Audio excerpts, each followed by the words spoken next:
Hi everyone, Kristina here. Welcome to day 15 of the holiday card series for 2018.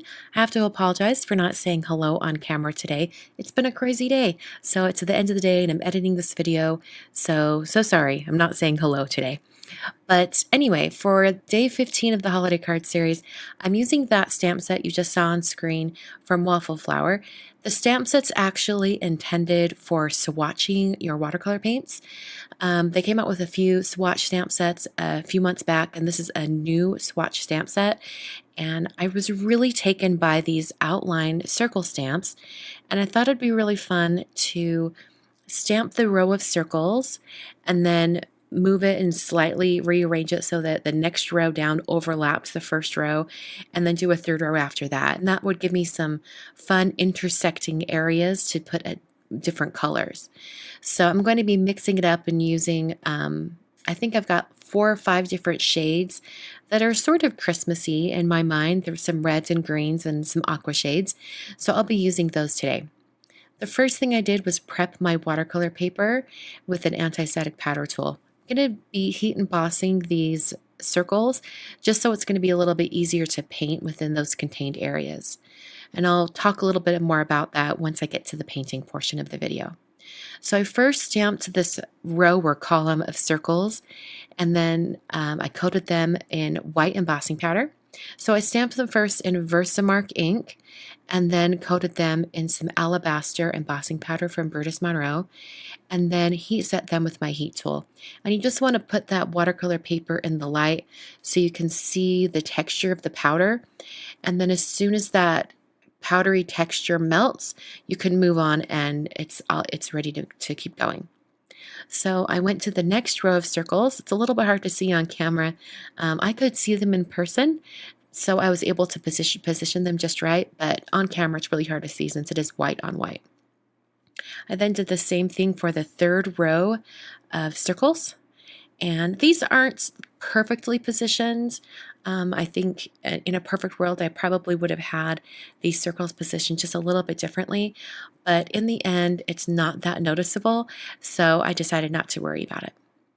So after all of the circle stamps were heat embossed, I put my watercolor piece on a hard board and taped it down using some blue painter's tape, and then I went into the watercoloring. So like I mentioned before, I've got about 4 or 5 different shades. I have a kind of a nice green, a mid-tone green, and that's the first color I'm painting with. And I'm using that color in various different areas, moving across the stamped area. I don't want any of the same color to be used in sections that are next to each other. So I want to move this around and get a nice spread of this color. So after I have all of this green done, I'm going to move on to this aqua shade. And it's kind of a medium mid-tone aqua right now. And as I move it across, when I get to the end, I'm actually going to just take that same little puddle of color that's on my palette, and I'll just add a ton more water to it so that it lightens it and dilutes it down so that it's much more pale. And that's going to give me my third color. So here it is, really, really watered down. And as I fill these sections, it can be a lot of water since it is so light. So if you get any like big puddles, you can dry your brush off and then use your brush to sop up some of that paint. So the fourth color I'm bringing in is this nice red shade. I did take one of the red colors in my Magella Machine Gold palette and I added just a hint of yellow to it. I wanted it to be a little bit more on the warm orangey side as opposed to a more blue toned red, which is to me a traditional Christmas red is has a little more blue tone to it. It's a little bit of a cooler red, but I wanted this red to be really warm. In fact, this color palette, before I talk about that, I just watered down that red color to get the last shade. This color palette I came across and decided to do it.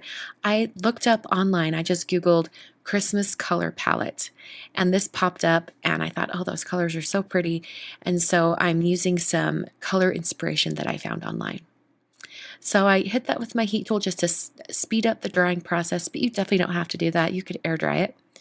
And then I trimmed this piece down. The original watercolor paper was 5x7, and I'm going to be making a regular A2 size card, so I did trim it down. I'm now taking a Posca paint pen. It's the extra fine tip, and I'm adding some white dots and some stripes and different things like that. I just wanted to break up all of this solid color and give it a little bit of interest. This really reminds me of quilting for some reason. I think because a few years ago I saw a bunch of quilts made with some fabric that were similar colors, and it had a fun pattern mixing in the quilt, and it just really reminded me of that. So I thought it'd be fun to do some dots and stripes. I've prepped my card base that's made out of some Neenah Classic Crest Solar White cardstock. I just scored that at 5 1/2 to create a top folding card, and then I adhered my watercolor piece. Now, I forgot to do the greeting first, so here I am deciding on the greeting. I'm using the Tiny Words Holiday stamp set from Simon Says Stamp, and I decided on the phrase comfort and joy, and I'm going to stamp that off to the side using some Versamark ink.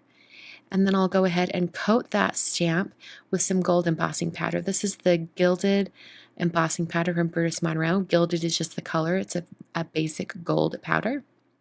And I'll hit that with my heat tool until it's smooth and melted.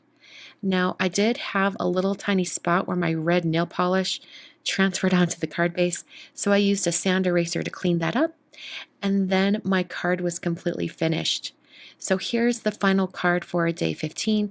I really love how it turned out. I love the color palette. I love the pattern mixing and the softness of the watercolor paper and those really soft, pale diluted colors.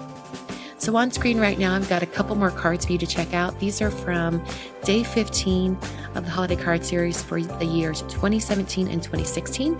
And if you want to see even more day 15 videos from years past, you can check that out in the video description below. Thanks so much for watching, and I'll catch you guys on Friday for day 16.